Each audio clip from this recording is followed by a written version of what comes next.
Nas últimas aulas, como vocês devem ter notado, a gente vem discutindo o Estado em várias miríades, ou várias formas de objetivação do Estado, ou várias formas de exercício e de ação de Estado, certo? Então a gente começou falando o quê? Uma definição de Estado. A gente começou com uma definição de Estado, colocando o Estado... Ações sociais. Ações sociais, Estado de desigualdades, né? Estado de violência policial, Estado do controle das armas, Estado e o monopólio do uso da força legítima. A gente foi falando vários aspectos do Estado, né?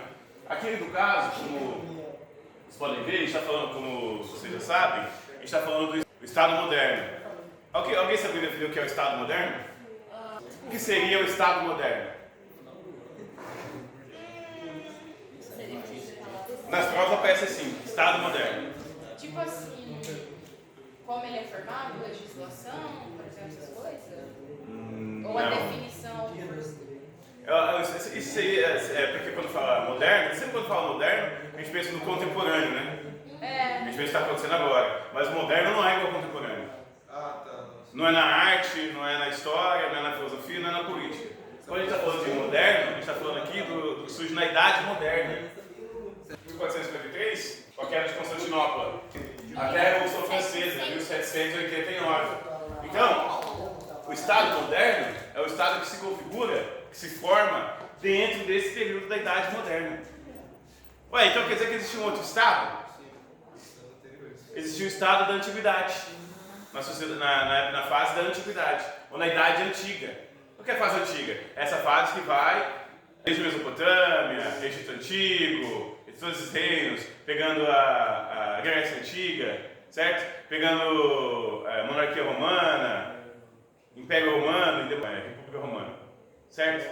Até a queda disso. Quando esse Estado derrubado, né, pelos franco-germânicos, quando esse Estado é derrubado, surge a fase feudal. Na fase feudal, o Estado meio que se desagrega, né? Porque você vai ter pequenos reinos em aldeias organizando as relações de poder, as relações de produção, as relações de trabalho, certo? E aí surge esse novo Estado com o fim do feudalismo, aqui é o fim do feudalismo, começa a Idade Moderna e começa uma nova fase, que é a fase do Estado moderno. Alguém sabe dizer 3 características do Estado moderno? 3 características do Estado moderno. Legislação, conjunto de leis, então quer dizer que no Estado da Antiguidade não existiam leis? Existiam leis, mas eram leis locais. Por exemplo, a cidade-estado de Atenas.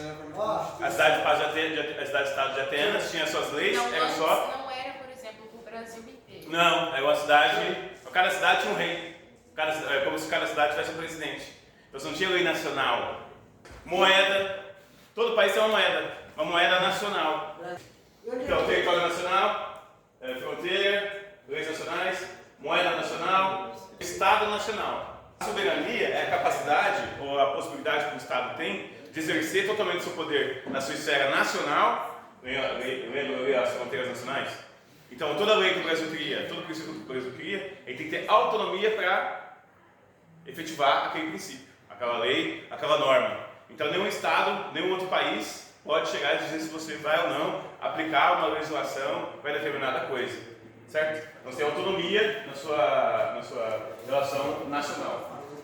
Então a soberania é uma das características do Estado moderno. As primeiras formulações modernas são de Maquiavel e o Príncipe, Jean Baudin. Né? Jean Baudin dizia que a soberania é o poder absoluto e perpétuo de uma república. Jean Baudin é um cara muito importante na teoria política. Ou seja, o rei poder exercer... Isso é uma ideia interessante também, porque a ideia de soberania, assim como o Estado moderno, nasce já numa forma monárquica. O Estado moderno, os primeiros estados que surgem ali, eles são estados governados por reis. Né? Hoje a gente continua tendo Estado nacional, a gente continua tendo Estado soberano, mas a gente não tem mais a forma monárquica. Ou seja, a estrutura estatal se manteve e muda-se a forma de governo. Se você pegar o Estado na Antiguidade, naturalmente, a cidade-estado de Atenas, a cidade-estado de Esparta, eles tinham autonomia dentro de seus territórios. E organização entre estados também existia em outros momentos. A Liga de Delos, na Grécia Antiga também, uma organização de vários estados, vai se contrapor, né? Vamos se contrapor ali aos persas. Tem um filme lá do 300, né? os persas, aí forma a Liga de Delos para combater. Então vários países atuando juntos, certo? A diferença aqui, que na Idade Moderna, depois do Tratado de Westfália, o que vai acontecer é que os estados vão criar organismos internacionais. Em vez de só estados independentes guerreando entre si, ou com conflitos entre si, eles vão começar a se organizar em organismos permanentes, certo? Para regular as relações externas entre países. Thomas Hobbes fala muito dessa questão também da independência do Estado, né, da soberania, né, para mostrar, para fortalecer o poder, a ideia de poder absoluto do rei, né. O Estado Nacional exerce sua governança, a sua atividade política, administrativa, financeira, né, trocas e tudo mais, sem dependência ou controle de outros poderes, superiores ou inferiores. Ninguém pode dizer para o presidente, ou para o Senado, ou para os nossos órgãos, né, competentes, nenhum outro país pode dizer o que deve ou não ser feito. Isso em tese também, né? Porque a gente sabe que os grupos internacionais pressionam, grupos nacionais também pressionam os estados. Aqui, esse Tratado de Westfália, de 1648, foi o que lançou a base, então, para um sistema internacional de estados, guardando a superioridade e autonomia interna, independência externa, não ingerência nos assuntos internos de outros estados, que isso também é um problema. Um país se meter no que acontecia no outro país, na política de outros países. Também igualdade de direitos e obrigações, né? Direito internacional. Aqui também vai começar a surgir aspectos do direito internacional e compromissos internacionais entre países. Porque o Estado, para existir, ele tem que ter autonomia de criar suas próprias leis, né? De fazer elas cumprir, de fazer seus próprios julgamentos internos, certo? Eu estou reforçando mais agora o aspecto nacional, depois para começar outros organismos também. Como seria uma dessas leis? É impossível um mundo sem leis. Porque as leis, você pega uma sociedade tribal, que seja, uma sociedade tradicional, toda sociedade tem regras de organização. Sempre tem uma hierarquia, ou mesmo que seja totalmente horizontalizada, mesmo que ela não tenha hierarquia, mesmo que não tenha nenhum tipo de hierarquia, ainda assim a gente vai ter que fazer uma regra sobre hierarquia, certo? Então, aqui não vai ter hierarquia, tudo vai ser discutido numa assembleia. Então assim, a assembleia que vai ser o órgão máximo, e uma pessoa vai ser superior. Você pega as sociedades guerreiras, sociedades nômades, a época das sociedades nômades, né? Da humanidade, super longa. Toda tribo tinha, todo grupo tinha o general, que era o líder das armas. Pega as tribos brasileiras, você vai ter a figura do pajé, certo? A figura do cacique, que são formas de organização internas. E ali você tem um conjunto de normas a serem seguidas. A gente pode não chamar de leis porque não está escrito, né? Como são dados os casamentos, como são dadas a iniciação do menino na vida adulta, da menina na vida adulta, como são feitos os matrimônios, certo? As relações matrimoniais. Então toda sociedade tem um conjunto de regras, todo grupo. Agora, o primeiro conjunto de leis escrita é lá na Mesopotâmia. Código de Hammurabi. Foi escrito numa pedra, várias pedras, na verdade. Pelas pedras, espalhou as leis para vários lugares e tal. Ele é um conjunto de leis. Ou pense na questão que depois inspirou a Bíblia também, né? Os 10 mandamentos, eles são retirados dessas leis da Mesopotâmia, certo? Então, e por quê? Porque a sociedade vai se tornando mais complexa. É fácil a gente regular as nossas relações num grupo igual até aqui, num grupo pequeno como esse. A gente pode fazer as normas aqui e a pessoa seguir. Mas aí quando a sociedade está muito grande, se expande mais, é necessário ter mais leis tratando sobre mais coisas, certo? Comércio, principalmente comércio, herança. As primeiras leis tinham muito a ver com isso. Comércio, herança, roubo, assassinato. Quando uma sociedade pequena fala, não, a minha terra, o produto do meu trabalho, aí as relações de trabalho. O produto do meu trabalho naturalmente é meu, mas qual é a porcentagem? Uma hora você tem que discutir isso. A minha propriedade vai para o meu filho, mas aí em outros casos vai ter que ser circunstanciado e tal. Aí surge o conjunto de leis, né? Isso foi mais ou menos 2.000 anos antes da Era Comum. E agora veja só. Agora eu quero pensar isso no contexto internacional. A cadeia global é formada por um conjunto de países, certo? Estabelece relações sociais, políticas e econômicas entre si. Porque os países, nenhum país consegue ser totalmente autossuficiente. Todo país ele produz determinadas coisas de acordo com suas condições naturais, certo? Por exemplo, o lugar onde tem mais... O Brasil, por exemplo, tinha muito ouro. No Brasil tinha muito ouro e outras regiões não tinha ouro. Tem regiões dos Estados Unidos que tem silício, vale do silício.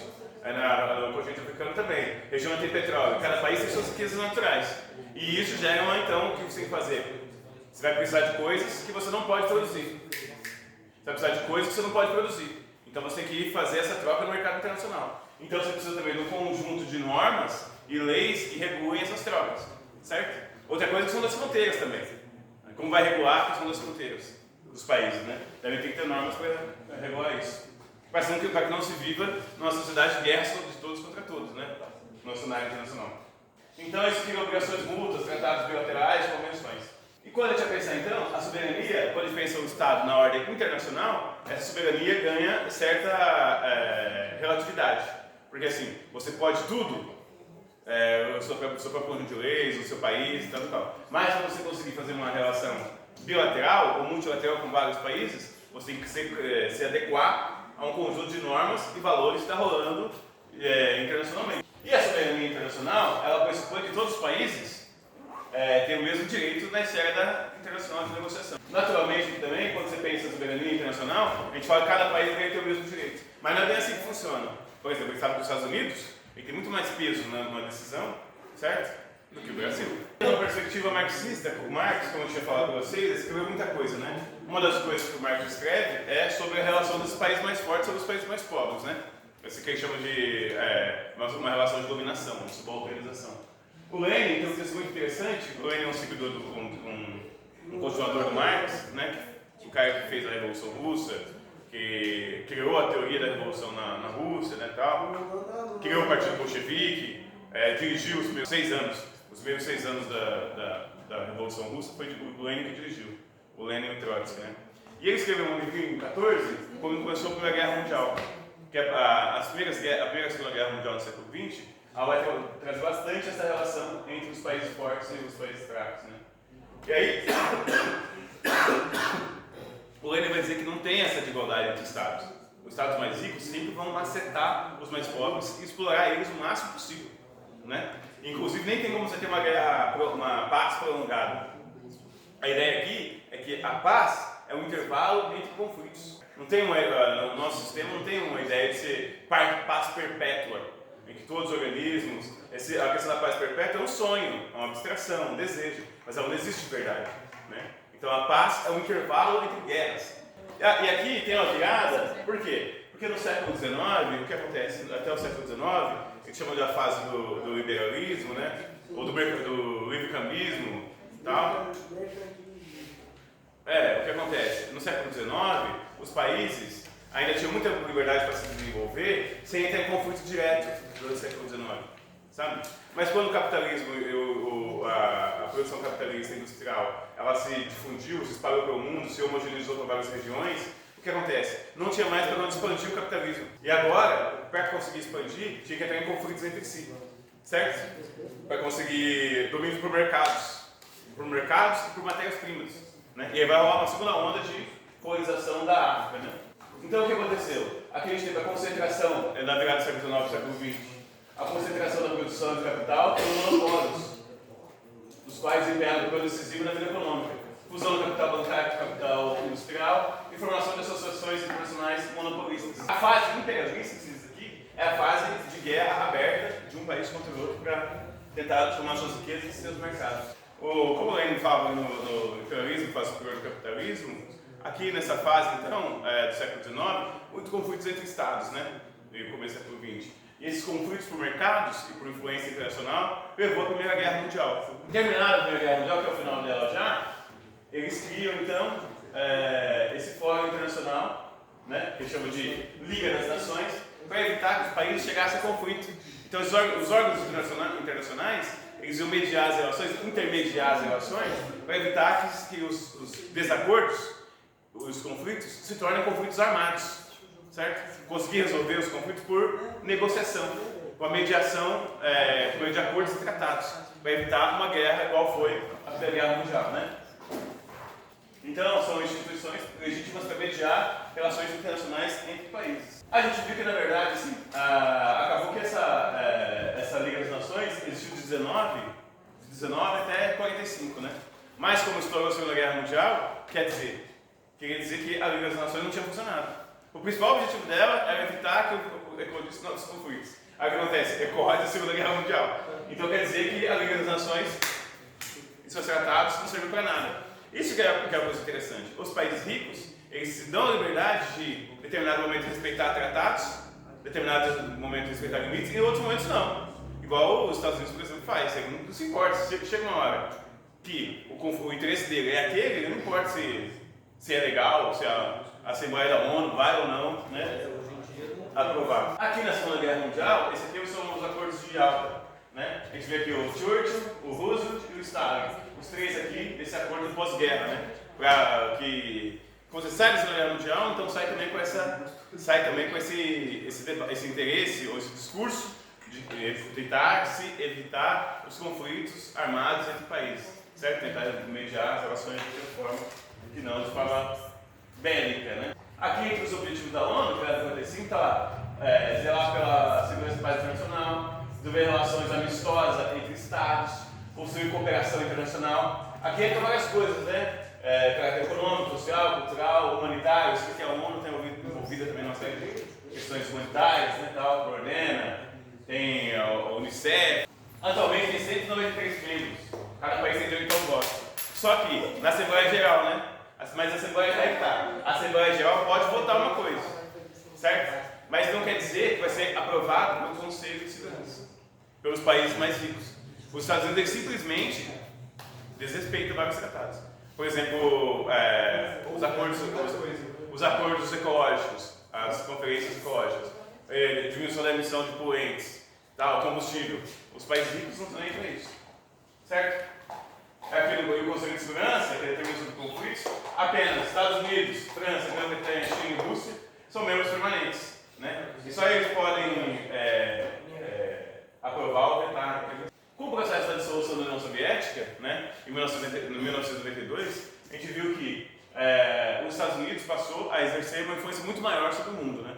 E passou a ter então o que a gente fala de um mundo unipolar, onde tem um polo, os Estados Unidos consegue organizar ao redor dele para seu poder econômico, poder militar maior, e consegue organizar os países mais ricos da Europa ao seu redor, e eles impõem toda a lógica deles para o mundo inteiro. Cada um tem que seguir. Por exemplo, o FMI. O FMI é um Fundo Monetário Internacional, né? O FMI, os caras têm um orçamento lá e eles podem emprestar grana para o país que está em crise. Mas aí você tem que seguir a cartilha deles lá. Aí você tem que diminuir gasto do Estado, tem que ter economia isso, tem que ter uma série de normas que eles colocam para emprestar a grana para você. As federal está acabando agora, né? Então, a greve é uma coisa interessante, porque assim, você tem isso seria do fórum interno, né? Você tem quando você tem um conflito, a greve é uma coisa muito interessante, assim, porque a sociedade capitalista pressupõe que a pessoa possa vender a sua força de trabalho, livremente. A sua capacidade de produzir coisas, né? Você aluga o seu corpo durante determinados dias da semana, né? Normalmente 5 dias por semana, 8 horas por dia, mais uma hora de almoço, tal, e você vai ganhar um salário tal, certo? Que é suficiente para você comprar determinados itens. Aí você entra nesse trabalho e você está lá trabalhando. Aí de repente passa 2, 3 anos, o salário caiu o nível em relação ao aumento dos preços da economia, certo? A inflação, tudo subiu. E o seu salário não acompanha, certo? O lucro do seu patrão, do empresário que te contrata, aumentou, né? Ele está cada vez mais rico, mas o salário que tinha que ser corrigido, ele não corrigiu o seu salário. Então o que acontece? Ele está lesando você, né? Ele está te roubando, né? E aí o que acontece? Você fala, pô, mas eu estou nesse emprego, né? Eu quero então um reajuste salarial. Aí o Estado concede a você o direito então de você negociar. E inclusive de você não ir trabalhar, porque você é uma pessoa livre, né? Aí inclusive você pode organizar um protesto, né, na frente da empresa para denunciar, para chamar a atenção da sociedade. Correto, não tem nada demais nisso, né? Tá. Aí o patrão vai lá, ele fica comovido, ele não quer que a empresa dele apareça na TV, como que está o salário defasado, certo? Ele não quer perder um dia de produção. Por exemplo, um dia de produção da Volkswagen custa milhões. Um dia de produção da Microsoft custa milhões. Tá. Aí eles não querem que ele perda um dia. Aí o que ele faz? O que ele tem que fazer então, para ele não ter esse prejuízo, é aumentar o salário de acordo com a tabela de correção da inflação, né? Tipo, o preço da cesta básica. Porque subiu a cesta básica, subiu o preço do ônibus, subiu o preço das roupas, do seu sapato. Você compra sapato, você trabalhar, vai pegar o ônibus, vai pôr gasolina no seu carro, tudo subiu. Aí o empresariado não sabe que tudo subiu? Isso que eu ia falar. Ele sabe, mas aí o que ele faz? Eles pegam um tempo Quanto mais você demora para reclamar, melhor. Porque para quem tempo é dinheiro. Então, se você demorar 1 ano para reclamar do defasagem salarial, é 1 ano que ganhou um dobro, um dobro não, mas sei lá, 20% a mais do que ganharia te empregando.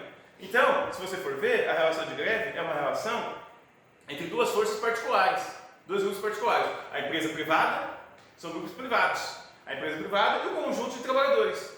Então, é uma relação que tem que ser resolvida entre eles. O cara fala, não vou trabalhar enquanto você me pagar os 10% de aumento. Certo? Mas o que acontece? Aí você vai lá fazer o protesto, o que o Estado faz? O Estado intervém. O Estado intervém numa relação entre pessoas privadas. Certo? Aí ele vai lá, o que ele faz? Mete tropa de choque lá. E bate nos professores. É, por causa da teoria do Estado deveria se mediar. É o Estado intermediário, o que ele faz? Ele massacra os trabalhadores. E você nunca vai ver o Estado batendo no patrão. Que você também deveria, já que é bater então, tinha que atropelar e vai entrar na casa do empresário e descer a borracha. Como você deixou atrasado, o salário ficar 1 ano, defasou, o cara perdeu 20% do salário, borracha nele também, né? Vai lá, borracha no piquete, borracha no empresário. Mas não, o que ele faz?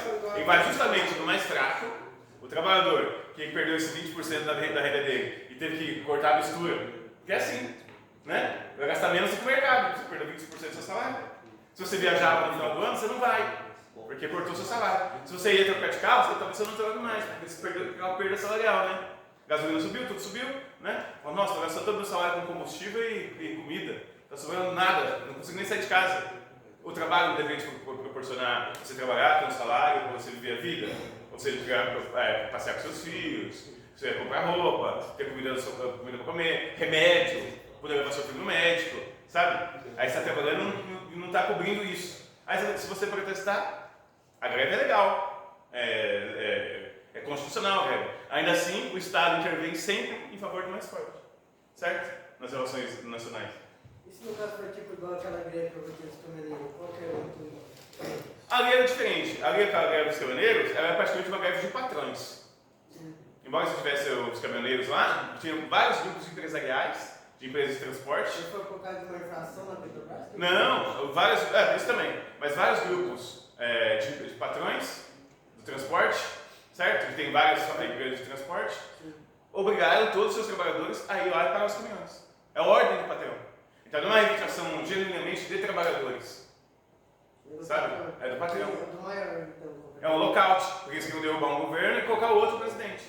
Por causa disso, eles não queriam aceitar a posse do governo. Deu errado, eles queriam impedir que o Lula assumisse o poder, assumisse o governo. Mesmo, e olha só, mesmo assim, a população votou naquele candidato. Se gostando dele ou não, se tendo preferência para aquele candidato ou não, a população votou nele. Então qual é o correto? O correto é ele assumir o poder. Mas aí alguns grupos empresariais achavam que estavam no direito de impedir a posse presidencial.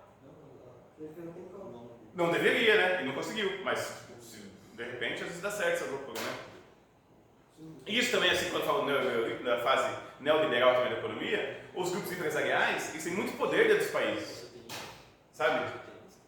Grandes empresas, né? Eles têm muito poder dentro da esfera nacional. Acabou, é isso. Dúvida, questões? Pode da ONU? Então a greve foi completamente autorizada, pode fazer greve? Pode, a greve é constitucional, está na nossa Constituição, a Constituição de 1988. E o Brasil tem uma história muito importante de greves. Teve grandes greves, por exemplo, as greves de 1917, né, durante a Primeira Guerra Mundial, o Brasil teve uma série de greves. Depois teve o Estado Novo, né, com a ditadura Vargas, que perseguiu muitos trabalhadores. O Estado sempre persegue os trabalhadores no momento de greve. E por que ele persegue? Ele persegue os trabalhadores porque o Estado é um conjunto, é formado, ele é administrado por um conjunto de empresários. Né? O Estado é o comitê de negociação dos grandes empresários, da grande burguesia. Então, tudo que o trabalhador faz e diminui, porque se você aumentar seu salário, o empresário ele vai ter uma pequena diminuição do lucro dele, entendeu? O principal motivo da ditadura militar de 1964, o principal motivo foi porque os trabalhadores tinham uma série de reivindicações de mudança social, salarial, moradia, terra, uma série de demandas. E entre elas a base salarial. E aí o governo fez o quê? Para acabar com todos os movimentos de protesto, ele fez uma ditadura, implantou o Estado autoritário e perseguição e assassinato de pessoas. Sobretudo de líderes de greves. Principalmente. O principal foco é o líder de greve e o líder de movimento social. O principal foco do ataque da ditadura. Diz que matou mais de 10 mil pessoas, relatório da Comissão Nacional da Porque Verdade. sem eles a greve não era organizada, sem eles o É. povo não ia sozinho. Isso. Tinha que ter um líder. Isso. E já focava justo no líder para eliminar todos. Sem o líder, o povo não ia. E deu certo? Não deu certo. Porque depois teve outro ascenso de greves na década de 70. Que aí surgiu o grupo do Lula também, oposição sindical em São Paulo, né? Greves no Brasil inteiro. Porque não tem como se acabar com as greves de uma vez, entendeu? Se o patronato, se o empresariado pudesse, ele acabaria com todas as greves toda uma vez. Ia proibir para sempre a greve. Mas não tem como. Não tem como. Isso não. Não tem como. Porque para não ter greve, você tem que pagar bem os trabalhadores, pagar o salário justo aos trabalhadores. E o empresário nunca vai querer pagar um salário justo. Ele sempre vai tentar baixar o seu salário. Ou aumentar menos do que deveria. Por exemplo, a inflação foi 10%. Se a inflação for 10%, no mínimo, 3. ele tinha que aumentar 10%, aí vai aumentar 3%, vai aumentar 2%, vai aumentar 1%. Entende? Abaixo da inflação. Salário, é isso aí o que acontece. Você perde um poder de compra. Cada ano você pode comprar menos, cada mês você pode comprar menos. Enquanto do outro lado, o cara está ganhando cada vez mais.